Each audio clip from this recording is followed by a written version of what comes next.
Before we get started on the show, a couple of quick programming notes. Sign up for our In the Money Players newsletter. This is going to be one of the ways you can get notified about everything going on here at the In the Money Media Network, including our live show Thursday night. 7:30 is going to be the time, rescheduled. I might have said 7 on another show. We're now going to be 7:30. I know we've got Naomi Tucker. We're putting the rest of the show together. Going to be streaming live on YouTube, archived in all the usual places, but we'll send out a link via the newsletter where you'll have that. I'm sure we'll promote it on social media as well. That's one of the things we're excited about this week. Wednesday night, if you happen to be in Baltimore, have a chance to join us at the Mount Washington Tavern for the ABR pre-Preakness party.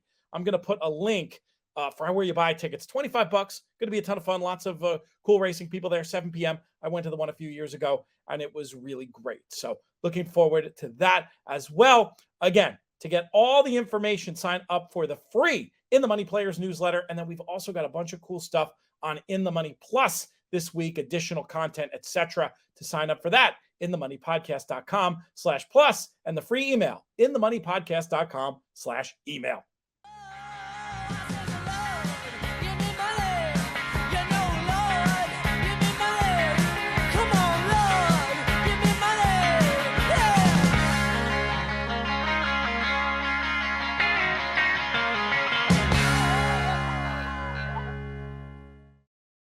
Hello and welcome to a special edition of the In the Money Players podcast. This is a Preakness Week special covering a topic that has been very much in the news lately, and it has to do with the Triple Crown Series. Is it best as it currently is? 3 races in 5 weeks, etc., or might we be better off extending the series, making a little bit of a nod to the way that modern horsemen look at the world? Is there magic to the 5 weeks? That's the question we're going to be delving into in 3 interviews, starting off with Jonathon Kinchen. Then we have Randy Moss here, and we'll wrap things up with Steven Crist. Really looking forward to these conversations, and I think you will too. And we'll be back right after this.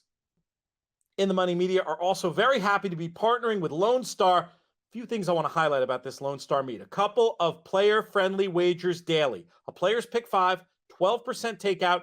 75% of that gets paid to the 5 of 5s or carried over, and 25% daily consolation. Cool way of doing this, and a chance to get paid with 4 out of 5 while still having a chance for carryover. Love that. The Lone Star 6-shooter, very similar specs. 12% takeout, and once again, you can have a carryover. You're also going to get a conso for 5 out of 6.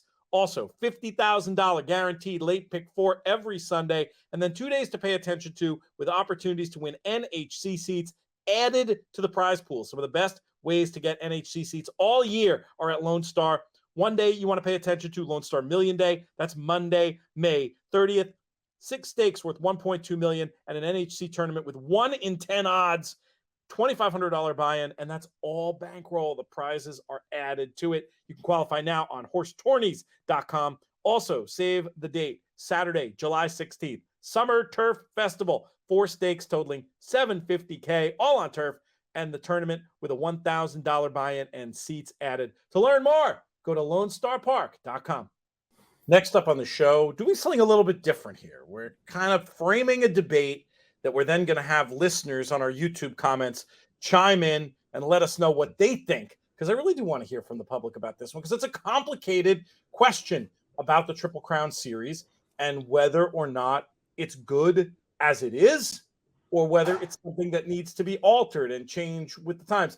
Just to give you a little bit of background on this, this is a subject on which, I don't even know how long ago it was, 12 years ago or so. We could look this up, actually. I wrote an article in the New York Times saying I believe there was no magic to the 5 weeks and that racing would be better off spacing out the series to, say, 8 weeks, where it's first Saturday in May, first Saturday in June, first Saturday in July. Still get the thing wrapped ahead of the summer meets, but, adapted a little bit to the modern training style. And I remember after that article came out, having a conversation with one of the guests we're going to have a little bit later on the show, where my opinion about this started to evolve somewhat. But anyway, we have 3 people going to come in and talk to this. The first one, the usual co-host of this program, he is from, I'm going to get this name right at some point. It's the Red House. It's the Casa Rojo. It's Jonathon Kinchen. What's up, buddy? Oh, Stuck on mute. Why would we not be stuck on mute? Everything's good. Everything's good. Looking forward to a fun Preakness week and a little conversation about said Preakness. Well, let's start with the key question. Is the Triple Crown series fine the way it is?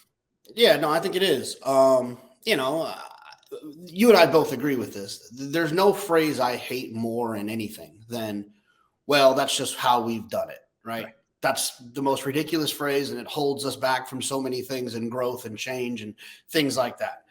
Now, on the other side of the coin, I don't necessarily think that applies to the Preakness. This is going to sound harsh, and especially for folks that might not know us or me or are new to the game, but I will lose zero sleep about a no-shotter like Rich Strike not running in the Preakness. When it's problematic for me is when we start seeing talented racehorses that are potential Triple Crown winners skipping the Preakness. Then when that starts happening, let's have a conversation. But it doesn't happen with good horses. You know, I'm not a historian of the game, right? We'd have to hop on with Nick Tamero or something. But it's like since the 90s that a good horse made the decision to skip the race. It doesn't happen. So when we have the horses that we need to have in the Preakness, they show up. This just happens to be an outlier, just like his win in the Derby, and just turn the page. Let's not change something that has brought so much excitement, right? The fact that there's only been 13 of them, and there was 11 before there was 13, that big 37-year gap of people hoping that California Chrome could do it, hoping that Silver Charm could do it. And when it didn't happen, that disappointment made those 3 races so much more special. And even a horse like Animal Kingdom, who won the Derby, ran well in the Preakness, ran well in the Belmont, that agony of defeat is what keeps us coming back, what keeps that moment, those 5 weeks so sacred and so special. I have no interest in changing it. It's interesting. And as you're talking, other thoughts occur to me along the same lines. I mean, when you look back at that list during the 37-year drought of horses that could have won it, Point Given easily could have, a Fleet Alex could have. I mean, they won the theoretically harder 2 races with the efforts in they were ones who were both, I think, victims of that fast pace of the Derby, but then came back and won the 2 other races in 5 weeks with no particular obligation to run. Has the game changed that much in the intervening 20 years? I mean, it is a long time when I say that out loud. I guess it's only 15 years with the Fleet Alex. But yeah, my inclination is sort of right back to that point that Steven Crist made to me all those years ago, which is this is one of the things in the game that works. I'm really curious. Randy Moss, who we will have on here at some point, really feels very strongly that it's time for it to evolve. I want to hear the case. I'm open-minded. I want to listen. I felt that way at some point. But the other question I have, with 2 more veins to tap along these lines of conversation. One is, let's say you did spread it out. I think that if you were to spread it out the way that I described, of having first Saturdays in the 3 months, so you're really you're not spreading it out really that much. I mean, it's 3 key weeks, but you're not like putting it months in between races or 6 weeks between races. To me, there's no doubt that if you put a lot of time between the races, it actually becomes harder to win because it's hard to keep a horse sharp for that long. Do you agree with that?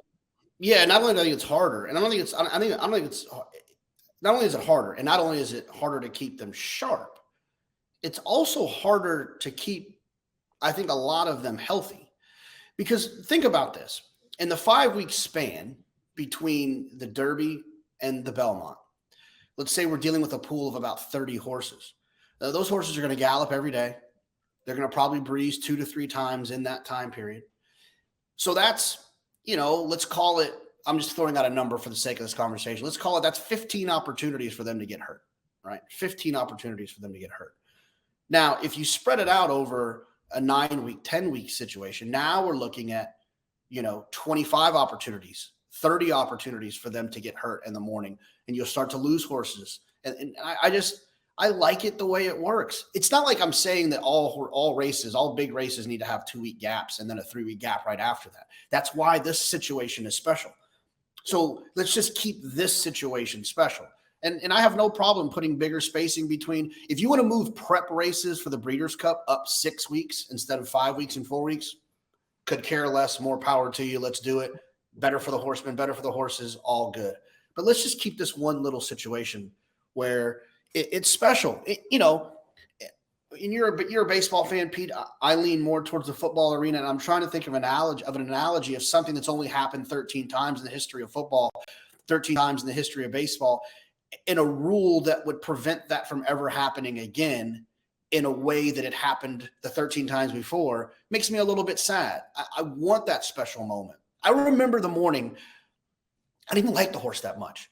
I mean, I liked the horse. I just wasn't in love with the horse. But I'll have another scratch the morning or the day before the Belmont. How disappointed I was that I was going to be cheated on that opportunity to see it, to see them get in the gate.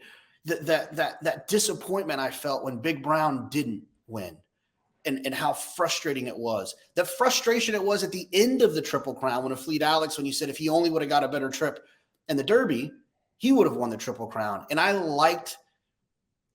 I've said this before, and I feel the same way about when Rich Strike won.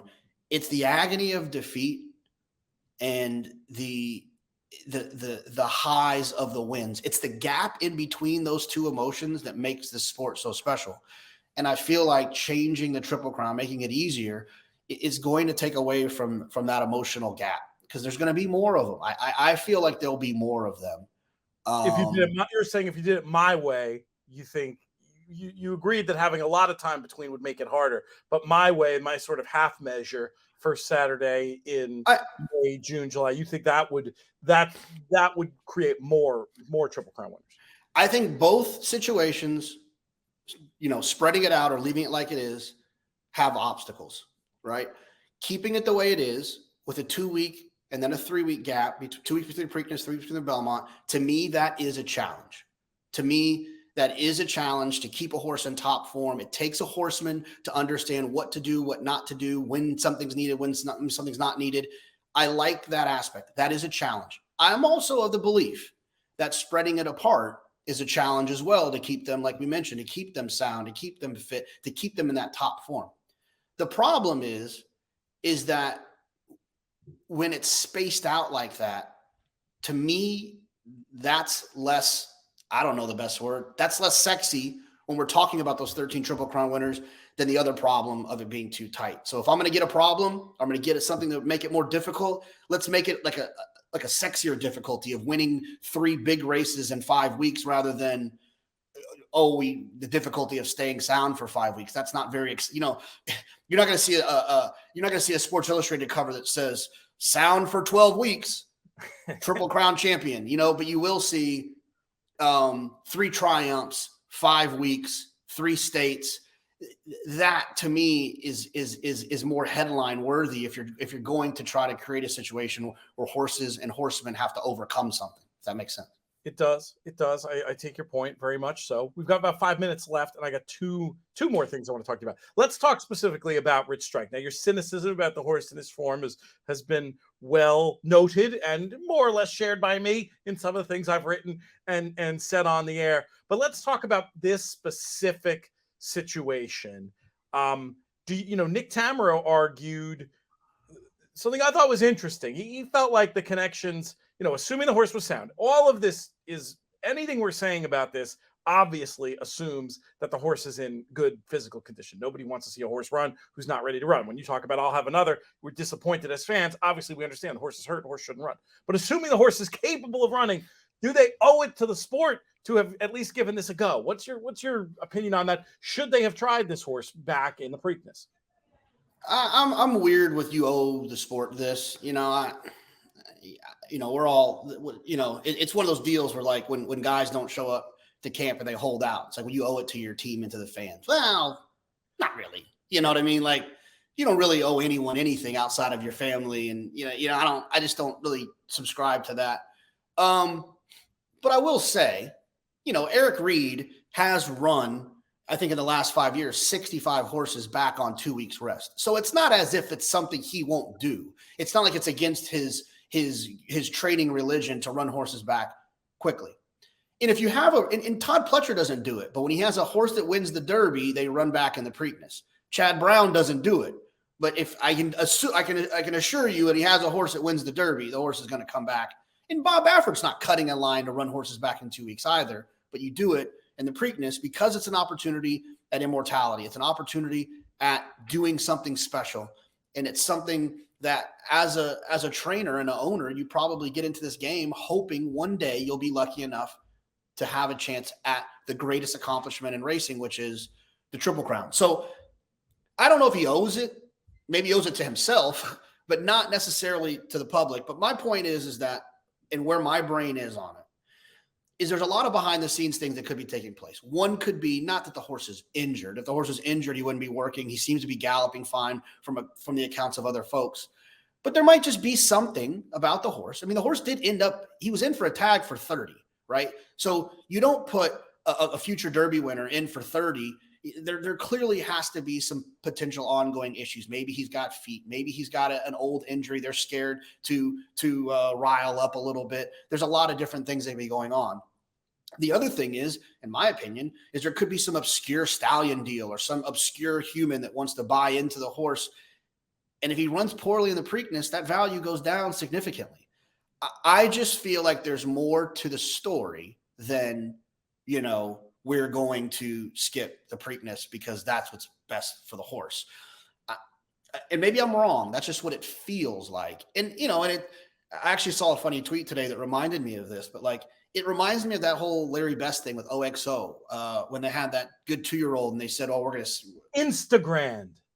We're going to skip the Breeders' because that's what's best. Breeders' Cup, because that's what's best for the horse. Okay. But it turns out that it feels like it was more than that. No right. doubt. And so I think a lot of my eye rolling when it comes to this topic of Rich Strike is the idea that that this decision is being made solely for what's best for the horse. And maybe that is the case. And if it is, kudos to them. It feels like it's more than that. So that's why I find myself agitated by it to a certain extent. I did ask one industry insider what he thought the horse's future as a stallion was if he retired today. And he said, amusing the heck out of me, he would stand at the Kentucky Horse Park. In other words, he doesn't have value as of right now necessarily. And now he backpedaled a little bit after he said that, but I did take some meaning in that. He certainly seems like a horse that could only improve his value with some more victories. And the joke, for those who don't get it, he'd be a tourist attraction, not a serious a prospect in the stallion arena. Right. Yeah. And it's like, look, and I don't want to be, look, the horse has done nothing wrong, right? I am not going to lose an ounce of sleep outside of the fact that Epicenter's price is going to be lower than it could be if he was in the race. That's the only frustrations I have as it pertains to this situation. I just don't, I don't think that racing needed him, just like the whole narrative that racing needed a Triple Crown to be saved. I might have probably bought into that one a little bit more, that maybe thinking that you can just, generate all this excitement and positive publicity and all of these things. But I don't necessarily think that Rich Strike running in the Preakness is going to help the game in any way. If this was Epicenter who would have won and skipped it, problematic for the game. Zandon would have won it, skipped it, problematic for the game. But a horse like this, who's 80-1, who got a perfect setup on the day, and is very unlikely to get that same setup and to win the Preakness in 2 weeks. I'm not worried about him not being there. JK, we are out of time. Going to let you get on with your day and me get on with mine. But thank you for coming on early with us this morning. No problem. See you guys soon.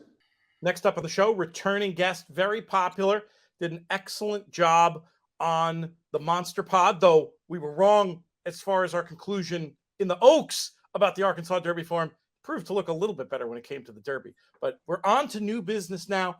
He is from NBC Sports, amongst many other places. He is Randy Moss. Randy, how are things? Hi, Pete. Things are well. How are you? I'm doing great, and I'm really looking forward to this conversation. We're doing this a little bit differently, just so you know the rules of the game here, Randy.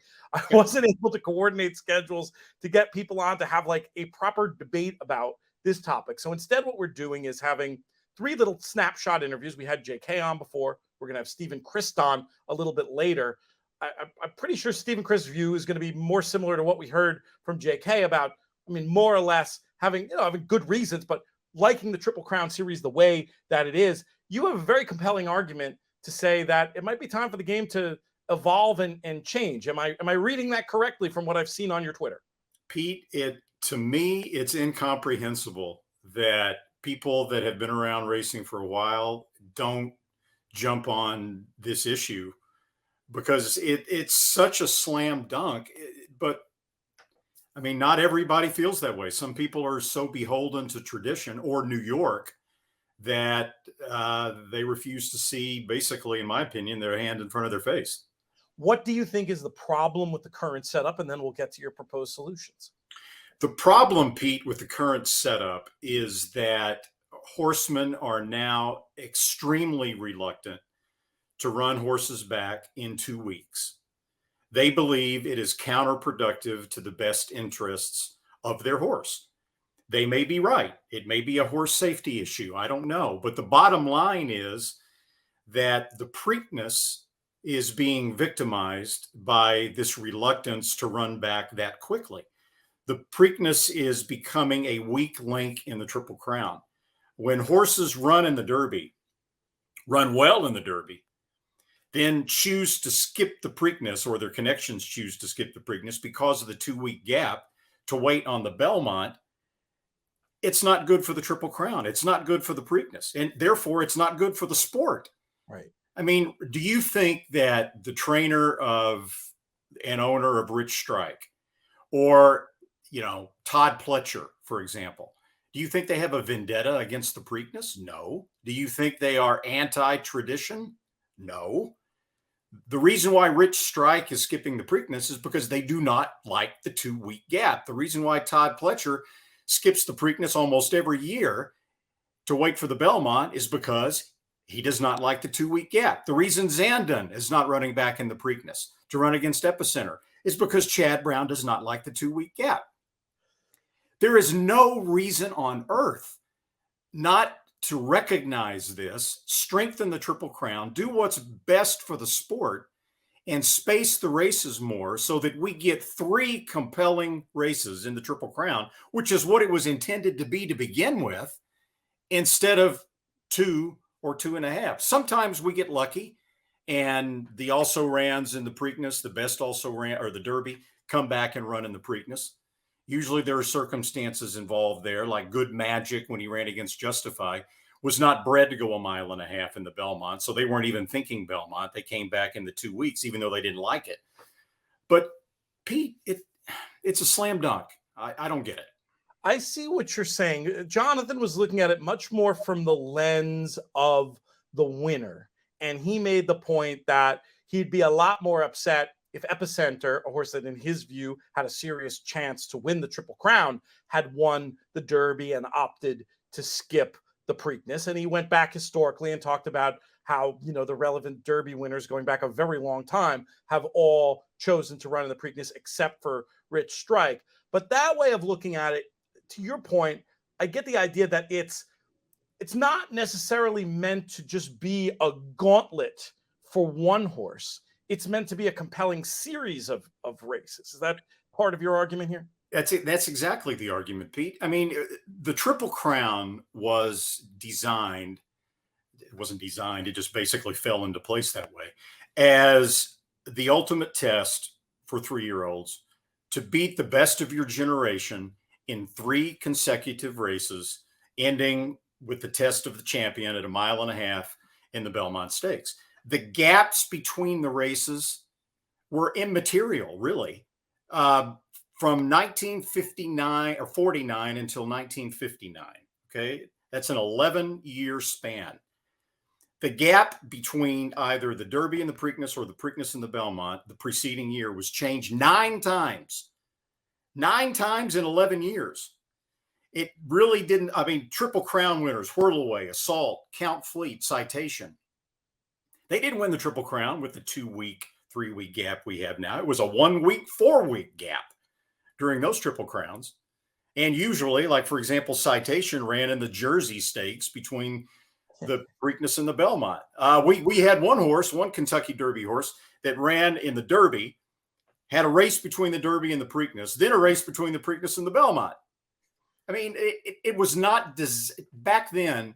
Coming back in 1 week was no big deal.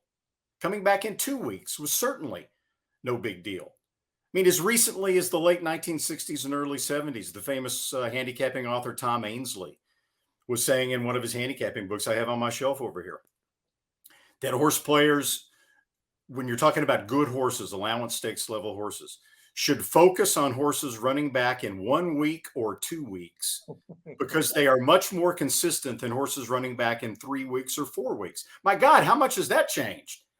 You can't even find a horse running back in 1 week on an entire card most of the time now in thoroughbred racing. So look,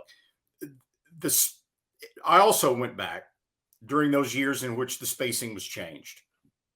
And I did a search on newspapers.com, right? It was never even mentioned.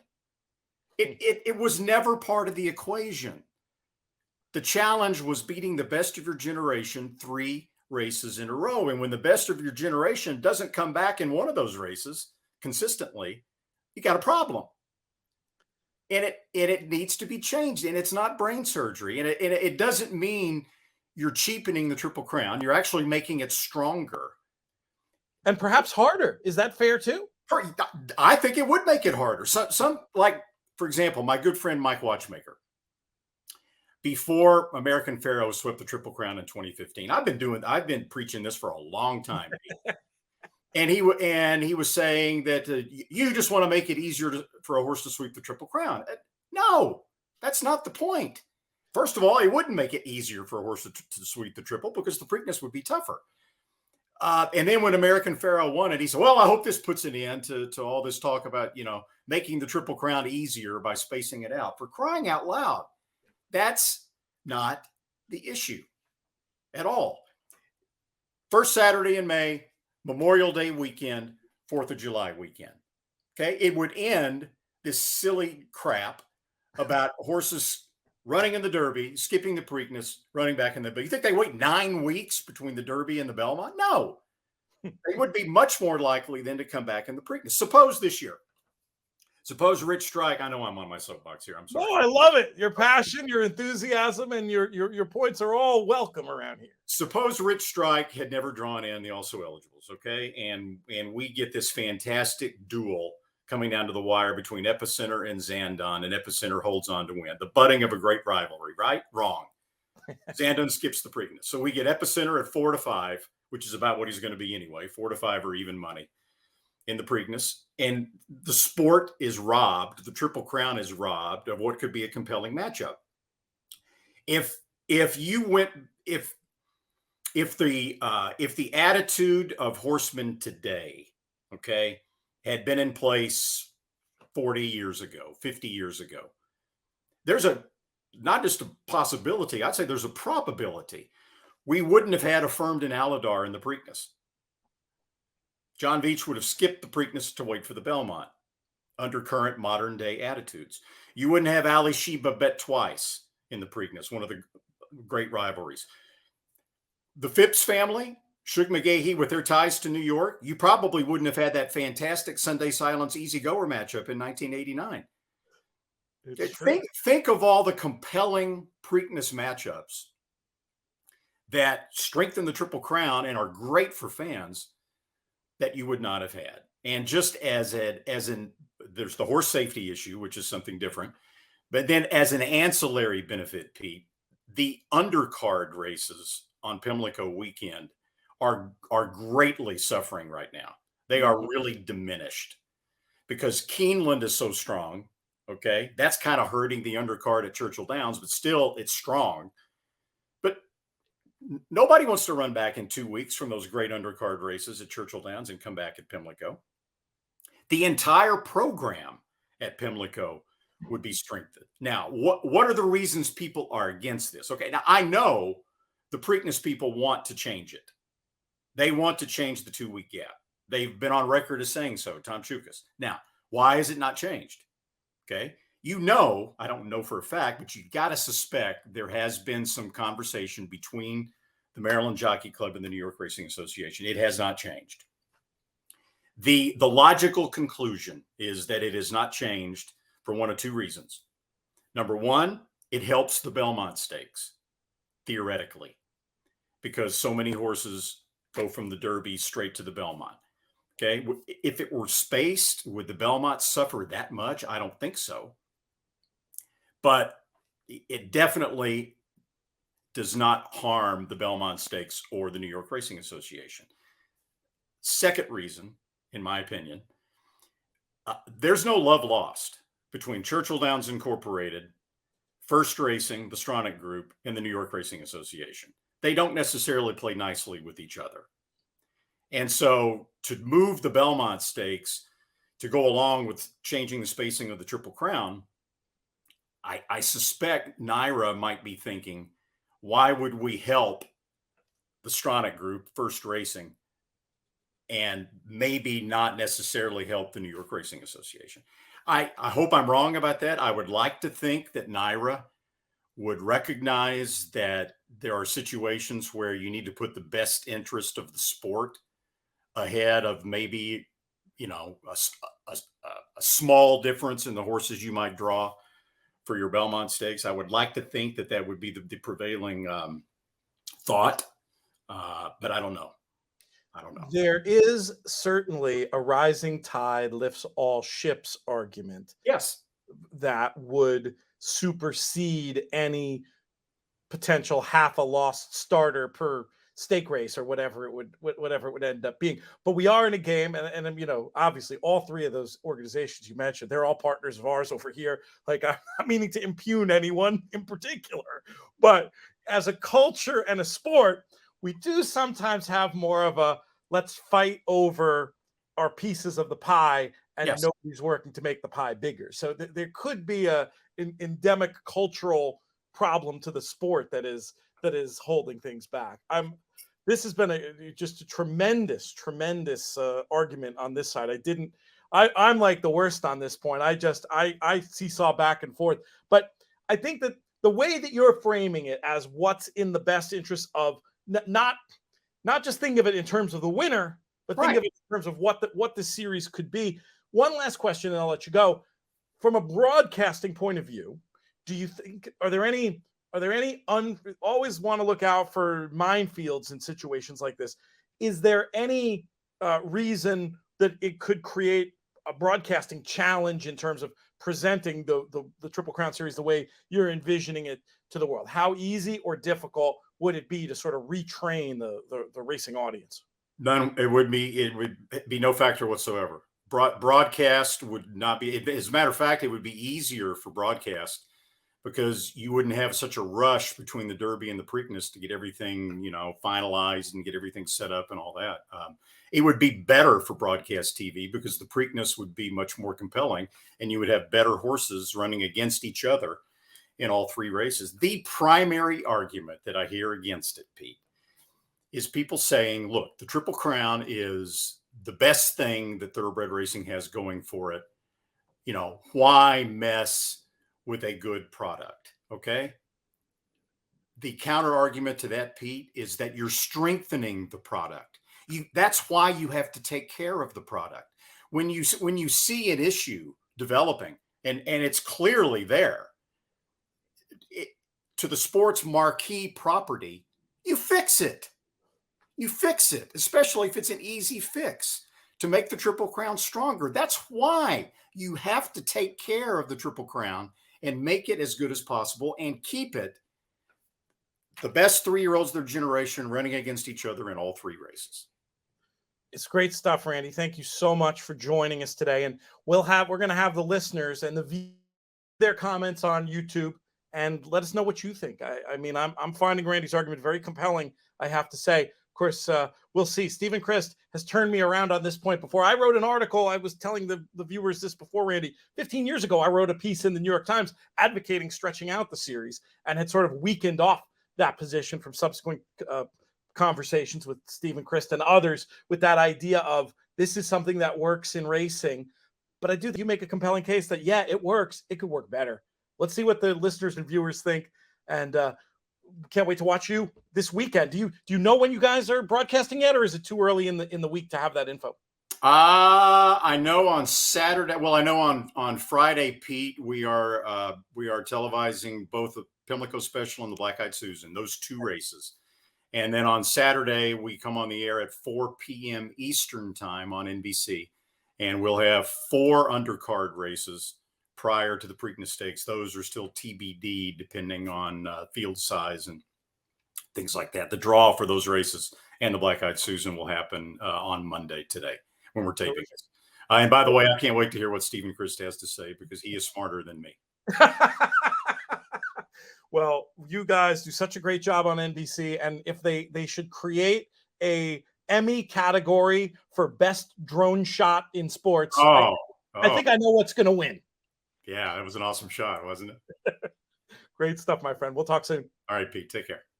Next up on the show, very happy to have back on the In the Money airwaves a man who I've spent some time already speaking about this topic with off air, both now and 15 years ago when there was a similar movement afoot.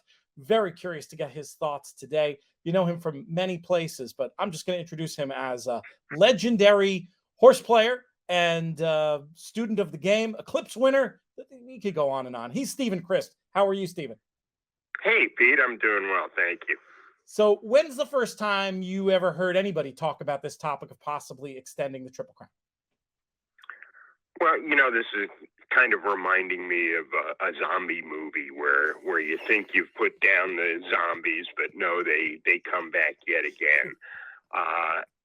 The idea obviously began to take hold during the long gap between Affirmed and American Pharaoh, 37 years without a Triple Crown winner. And rather than attributing it to randomness, which I think it largely was, people thought there had to be something terribly wrong with the Triple Crown series for us to have gone so long without having one.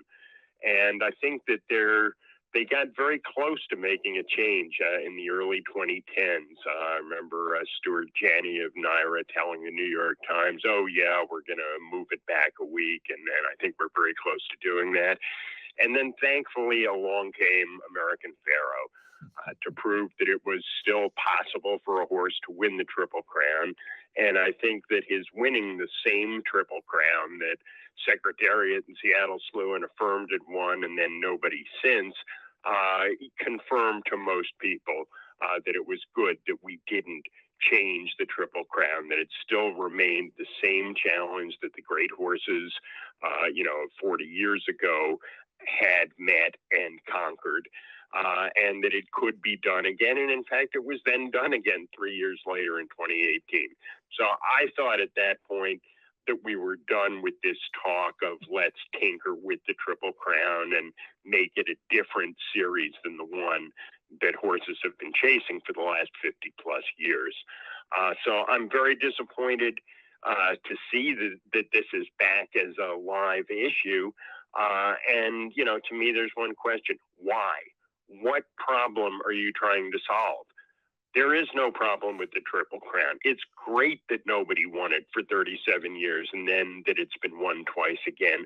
I don't see a single reason to change it at this point. I understand that NBC is very disappointed that the Derby winner isn't running in the Preakness, and they have a very tough race to sell this weekend.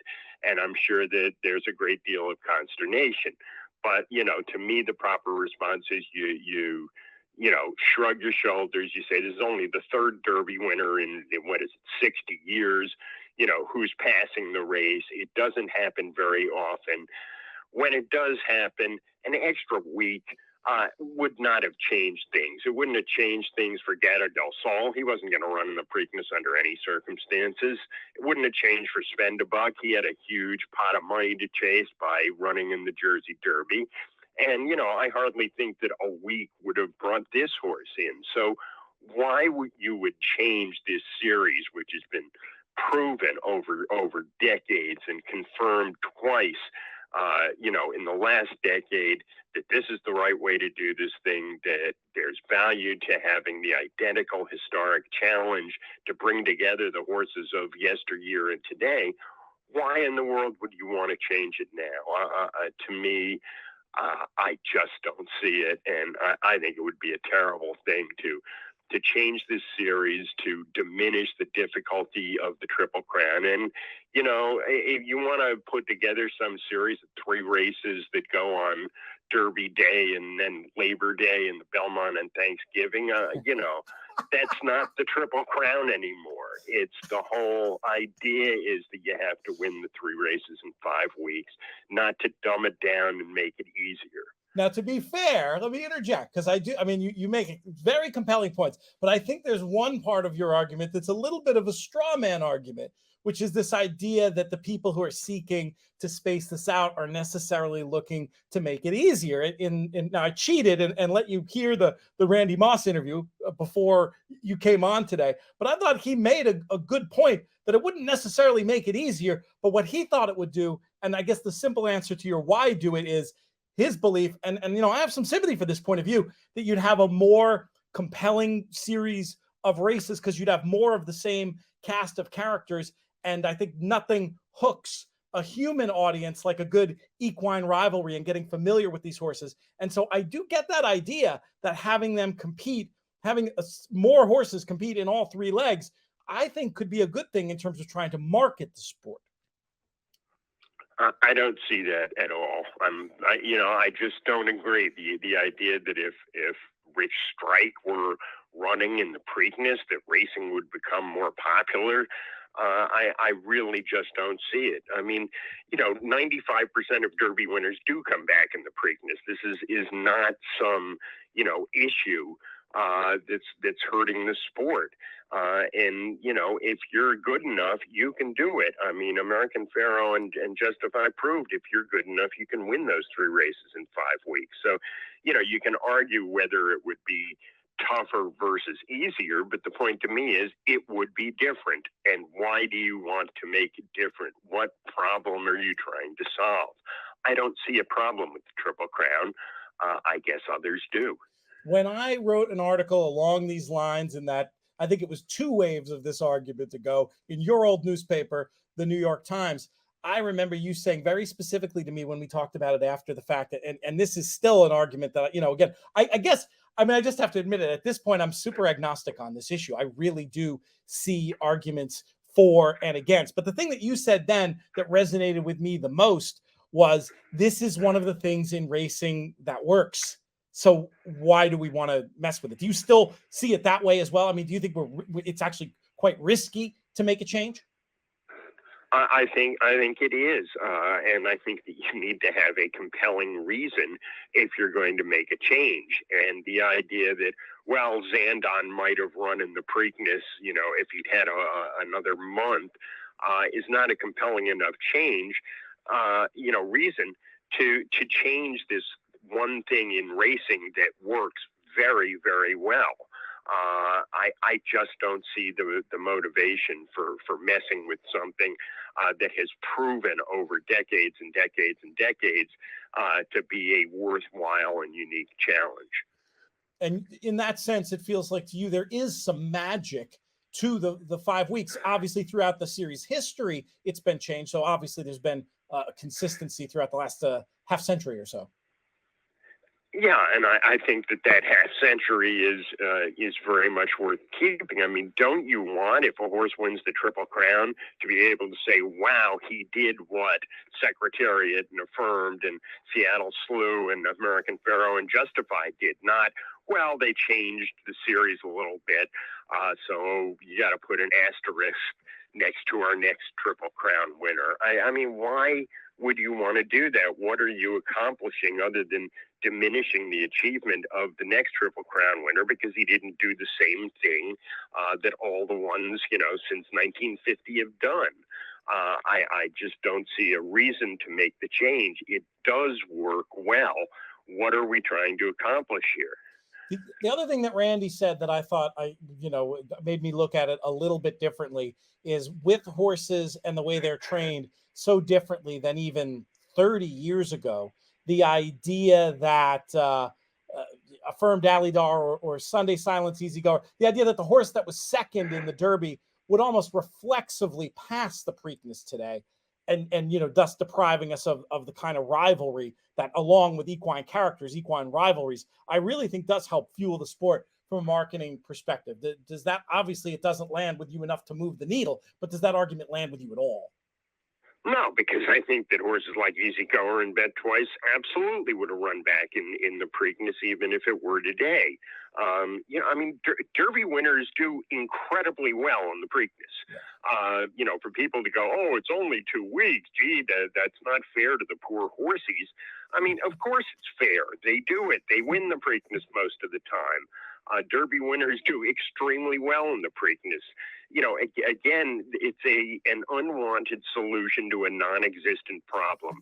Where is the problem that you're trying to solve by mucking with this thing? I would just leave it alone. It's held up very, very well. I'll only push back on the idea if I feel like the difference between Shug McGaughey 1989 and Shug McGaughey 2022, the way that the world has changed, I have total sympathy for the idea. I agree with you. If they had just run, even today, if they just run the horse back in 2 weeks, a horse is going to do well. The horse is going to do better than it seems like a lot of horsemen think they're going to do. I totally buy that. But I think that the culture is such now, he would have waited for Belmont. You really don't think so? No, I personally don't think so in those cases. I mean, when people think they have the better horse and they have the best horse in the country and they want to prove it, they're going to come back in that race. So I think these great rivalries, which have endured, will continue to do so. I don't think that's going to happen. Also, I'm not terribly quick to embrace the idea that because the owners of the most valuable horses and stallion prospects now manage through risk management rather than sport. I mean, the reason that horses, run less than they used to is not because everyone said, oh, this is much better for the sport. It's been bad for the sport, in fact. And that they're protecting the value of their horses, and they've done financial analyses that show, it's more fiscally prudent to run a horse 4 or 5 times a year than 9 or 10 times a year. Not that the breed has physically weakened, not that horses can't run perfectly well when they come back in 2 weeks. So, I don't think that we should be endorsing and promulgating this idea of horses can't run twice in the same month ever again.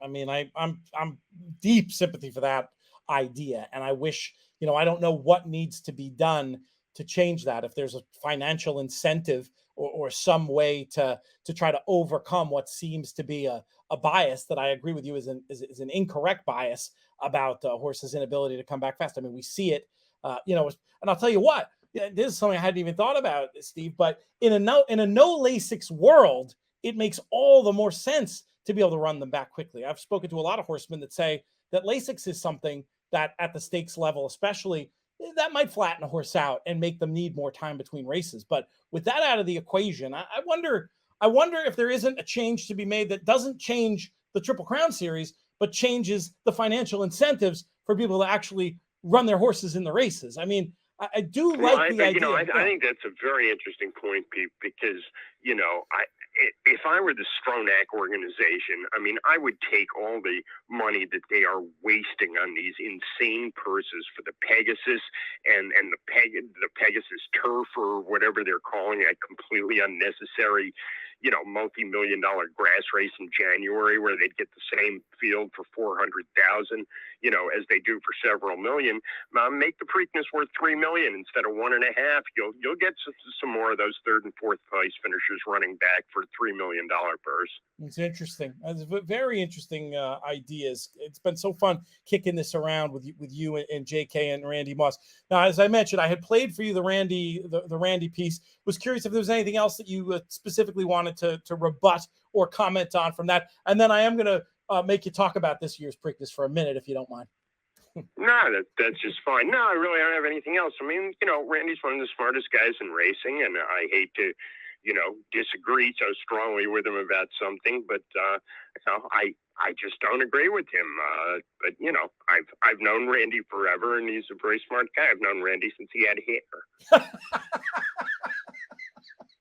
Fantastic stuff. Well, we want commenters to get involved. YouTube especially, I think, is a good place for this conversation. Let us know out there. If you're listening to the pod, hop over to YouTube, leave a comment. Let us know what you think. Are there other solutions we're not thinking about? Which points of view that you're hearing on this show resonate with you, and what do you think should happen? It's always great to get that perspective from the listeners when it comes to this, and the viewers when it comes to these key racing issues. Let's talk about this year's race. What do you think is going to happen? Is this a penalty kick for Epicenter, or is it more complicated than that? I think it may be that straightforward. I mean, obviously anything can happen once they open the gates, and these 3-year-olds can suddenly, jump up 5+ lengths out of nowhere in the spring of their 3-year-old years. But on paper, Epicenter just looks dominant to me in this race.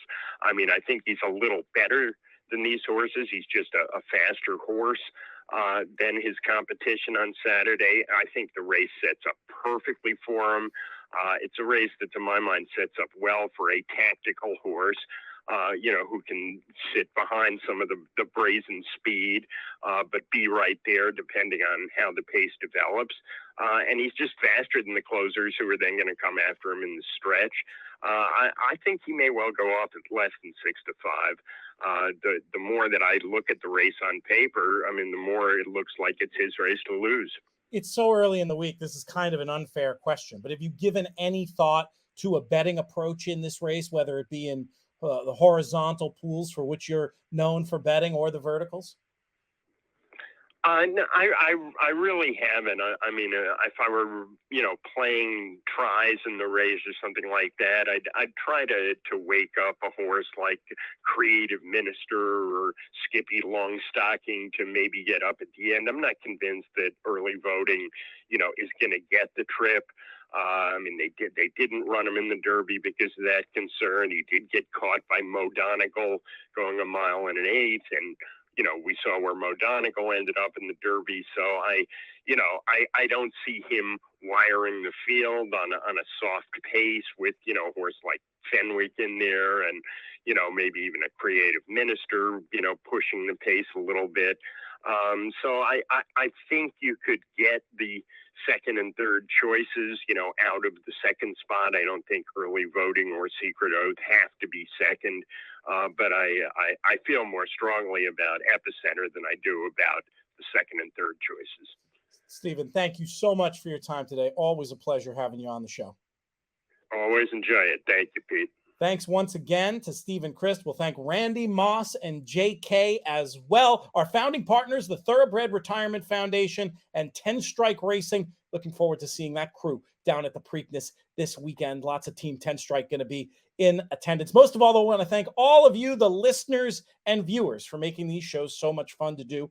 This show's been a production of In the Money Media. Our business manager is Drew Coatney. Our chief creative officer is Jonathon Kinchen. I'm Peter Thomas Fornatale. May you win all your photos.